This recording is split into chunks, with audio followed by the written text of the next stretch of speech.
నేల చెరినైన మలిని చూస్తూ మనసు వెనుకాడదు. ఇక్కడే నిలుచొని చూడవలసిందే మనోగాతం. జంతువుల పాట పాడుదాం, ప్రకృతి స్నేహితుల జాడలే చూద్దాం.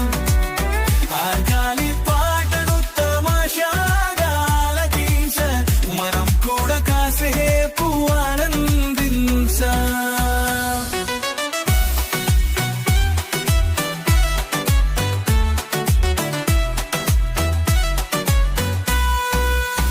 ఆ పులులు పర్వతాలని ఎక్కుతూ చిరుతరిని చూసి గుచ్చుకుంటామరు. అటవీ ప్రకువులకు బండుకుంటూ